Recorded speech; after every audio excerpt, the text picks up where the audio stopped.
Sibony, bonjour. Bonjour.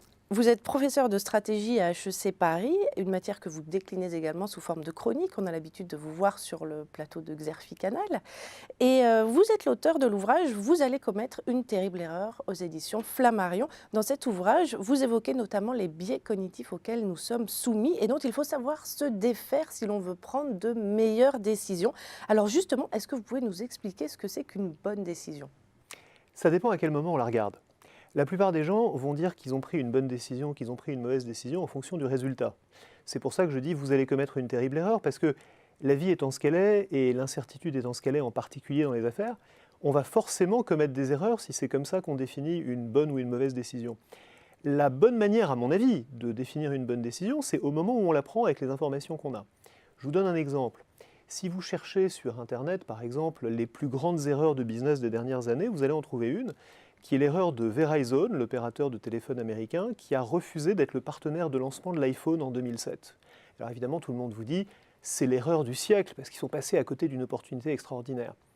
Mais en fait, au moment où ils prenaient cette décision, avec les informations dont ils disposaient, face à Apple qui leur montrait un prototype qui n'était pas très bien achevé, d'un produit dont on ne savait pas s'il allait marcher, venant d'une société qui n'avait jamais fait de téléphone et qui avait des exigences extraordinairement élevées vis-à-vis de l'opérateur, pour Verizon, qui était le leader du marché, c'est pas du tout évident que c'était une mauvaise décision.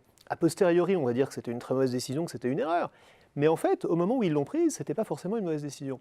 Et donc, ce que j'essaye d'encourager les gens à faire, c'est d'avoir une lecture honnête, objective des décisions, c'est-à-dire de les regarder au moment où on les prend et de se dire qu'une bonne décision, c'est une décision bien prise, en utilisant les bonnes méthodes, avec les informations dont on dispose, pour se donner les meilleures chances possibles de succès.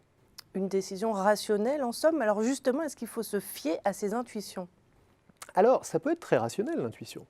Il y a beaucoup de définitions différentes de l'intuition. Il y a des gens, bien sûr, qui pensent que l'intuition, c'est quelque chose de transcendant, de magique, une connexion directe avec Dieu. Bon, là, ça, c'est leur droit. Il y a aussi une définition plus rationnelle de l'intuition, qui était celle de Napoléon, d'ailleurs, qui disait « l'intuition est une réminiscence ». L'intuition du grand joueur d'échecs, ou l'intuition du pilote de ligne qui sent que quelque chose ne se passe pas bien dans son avion, c'est l'intuition de quelqu'un qui reconnaît à des signaux très faibles dont il n'est même pas capable lui-même d'expliquer en quoi ils consistent, mais qui reconnaît sur la base de son expérience une situation qu'il a déjà vécue et qui va être capable de la lire mieux que quelqu'un d'autre. Ça, c'est la vraie intuition. C'est en fait, pour le dire différemment, une forme d'expertise. Et donc, si vous êtes dans un domaine dans lequel vous avez pu construire une expertise, parce que vous avez énormément d'expérience et parce que vous êtes dans un univers relativement prévisible, alors votre intuition est un vrai signal qui vous dit quelque chose. En revanche, si vous êtes dans un domaine d'incertitude, ce qui est le cas de la plupart des managers dans la plupart de leurs décisions, et d'autant plus vrai que les décisions sont importantes, si vous êtes donc dans une situation d'incertitude, votre intuition est probablement un excès de confiance, et probablement un biais. Ce qui est embêtant, c'est que subjectivement, le sentiment d'avoir une intuition est le même quand on est un expert et quand on se trompe. Donc, il faut qu'on fasse l'effort de se demander, est-ce que je suis dans une situation où je peux me fier à mon intuition, ou est-ce que je suis dans une situation où je dois m'en méfier? Alors justement, vous avez évoqué les biais. Comment remédier aux biais cognitifs justement qui nous égarent alors qu'on n'en a pas forcément conscience? C'est ce que vous expliquez dans votre ouvrage. En fait, la réponse est déjà dans votre question. Comme on n'en a pas conscience, il ne va pas suffire de se dire qu'on va y faire attention pour y remédier, puisque on n'en a pas conscience au moment où ils nous font commettre une erreur.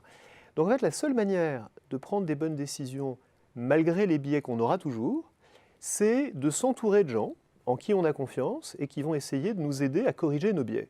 Parce qu'on aura toujours nos biais, mais on n'est pas obligé de prendre de mauvaises décisions à cause de nos biais. Pour ça, on va devoir appliquer deux principes que j'appelle le collectif et la méthode. Le collectif, c'est donc de s'entourer d'une équipe, d'un groupe de conseillers, on appelle ça comme on veut, mais d'avoir des gens autour de soi qui vont vous compléter, qui vont apporter une complémentarité, une diversité d'opinions.